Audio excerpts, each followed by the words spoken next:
안녕하십니까. 오늘 폴리뉴스의 20대 대선 후보 직격 인터뷰에서는 진보당 김재현 대선 후보님을 모셨습니다. 반갑습니다. 안녕하세요. 네, 김재현입니다. 네. 이 선거란 것은 본래 이렇게 이 부동표를 갖다가 타겟을 해서 누가 더 가져오느냐. 이게 승부가 난다 이러거든요.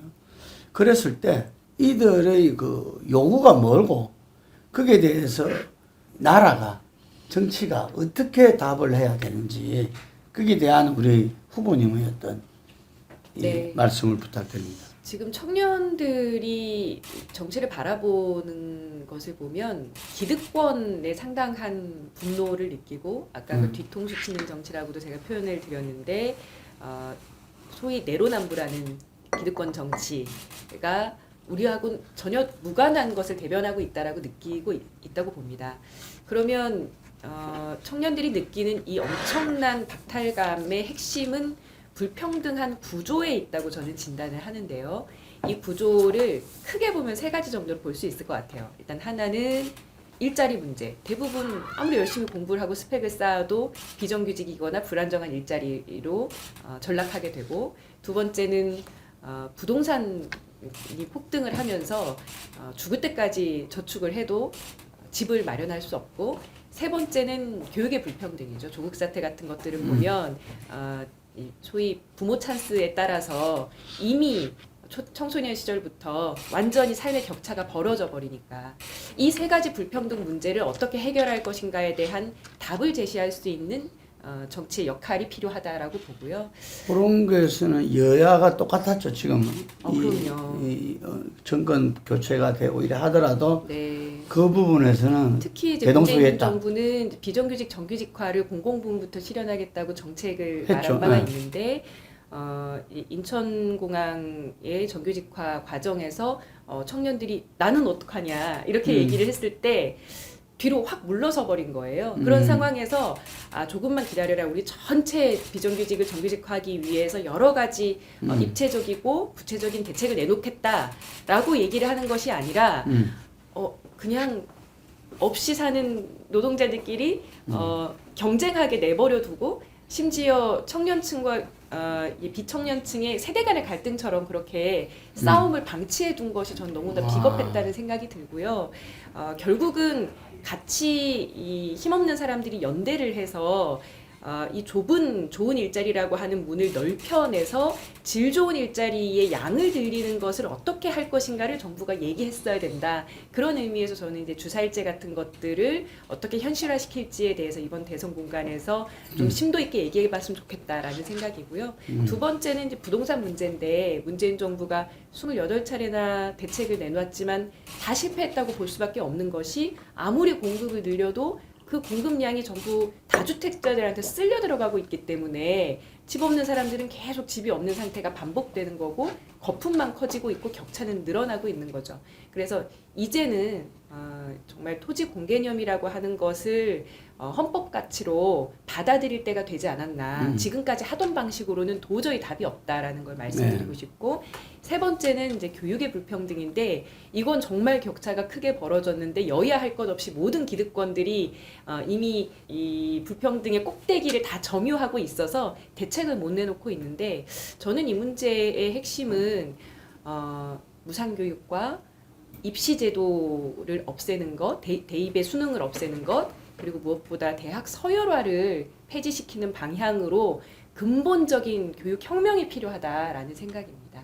그런데 지금 마지막 그 부분은 교육이 굉장히 중요하잖아요. 그리고 제가 알기로는 남편분이 지금 독일에서 법학 박사과정을 어떻게 하십니까? 네, 맞습니다. 하고 있는 줄 아는데 네, 독일 사회는 경쟁이 없다. 대학 등록금이 없다. 네, 맞습니다. 그리고 유학생이 갔는데 집을 임대주택을 네. 굉장히 싼 가격에 30평짜리를 주더라. 네. 유럽의 68혁명. 네. 68혁명 이후에 그런 부분들이 각계각층에 들어가는데 교육 분야에도 많은 부분들이 들어가서 하나씩 이렇게 만들어냈다. 그래서 이제 국가 제도로 되고 이랬다는데 과연 지금 말씀하신 방안 부분들이 우리나라에서 실현 가능하냐. 정말 우리는 경쟁은 불가피하다 이렇게 여겨왔잖아요. 그게 아니다 이거지. 네, 맞습니다. 그게. 예. 일단 IMF 이전에는 우리가 지금같이 각자 도생 무한 경쟁 시절을 살지는 않았다고 생각을 해요.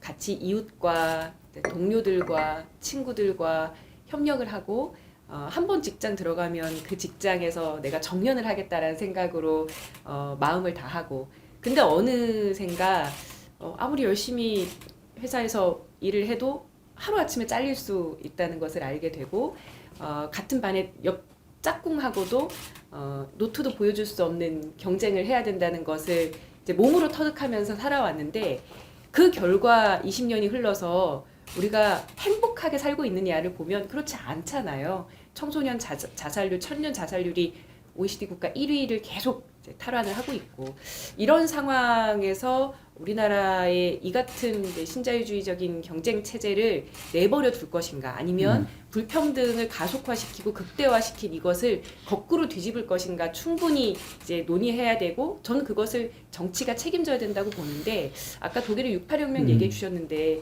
이미 한국 사회는 지난 2016년, 17년에 촛불혁명을 겪으면서 전 세계가 주목하는 굉장히 큰 에너지를 발산을 했단 말이죠.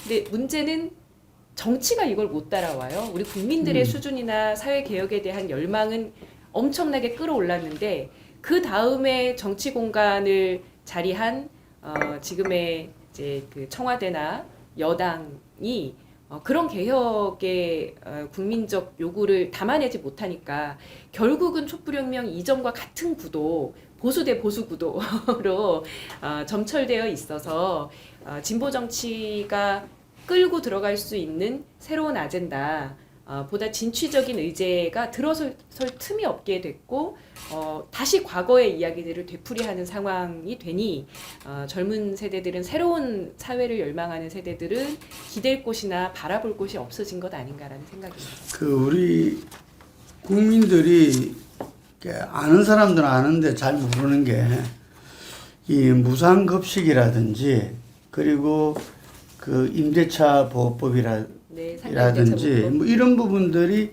실제로 그 진보정당 민노당에서부터 처음 주창해가지고, 예. 그게 점차적으로 이제 민주당이나 심지어 저 보수정당까지도 자기들 공약으로 받고 했잖아요. 네. 그래서 그걸 잘 모르시는 것 같아. 그래서 지금 이 후보님이 이제 주창하고 있는 이 주사일 건물이라든지 네. 그 이런 여러 가지 정책 대안에 대해서 현실성이 있나 이런 잣대로 보는데, 실제적으로는 그게 우리 미래다 이런 주장을 하셨거든요. 네. 거기에 대한 좀 소개 부탁드립니다. 일단 20년 전에 민주노동당이 무상교육, 무상의료, 또 무상급식 이런 얘기를 했을 때, 너네 빨갱이 아니냐, 그럴 거면 북으로 가라, 이런 이야기를 참 많이 들었고 항상 진보정당이 듣고 있는 얘기입니다. 하지만 우리 사회가 여러 가지 모순을 극복하고 앞으로 나아가기 위해서 그런 진보적인 의제들은 아주 큰 도움이 되고 현실에서 유용하다는 것을 저희가 그 지난 20년 동안 행동으로 보여드렸다고 생각을 하고, 이제 그렇다면 이런 목소리들을 더 키워주고 또 귀담아 주는 것이 정치 발전을 위해서도, 또 우리 국민들의 먹고 사는 문제, 민생을 위해서도 중요하다는 생각으로 이번 대선에서도 저희는 과감한 정책들을 말씀드리고 있는 건데요. 이제 대표적으로 주사일제가 노동 강도를 떨어뜨리고 노동자들이 오히려 좋은 일자리를 만들어서 일자리를 나눌 수 있는 사회로 된다는 말씀을 드리고 있고, 저희가 토지공 개념 같은 것도 계속 말씀을 드리고 있는데, 지금 같은 부동산 투기공화국을 해체시킬 수 있으려면 토지를 사고 파는 돈벌이 수단으로 전락시키는 것을 다시 이제 회복시켜야 된다고 봅니다.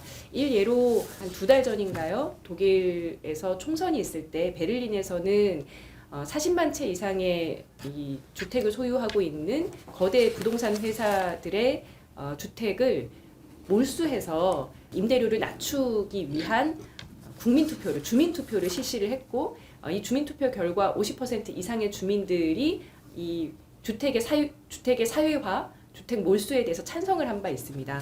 이런 과감한 시도들이 가능했던 것은 독일의 경우 헌법에 토지 공개념이 담겨 있기 때문인데요.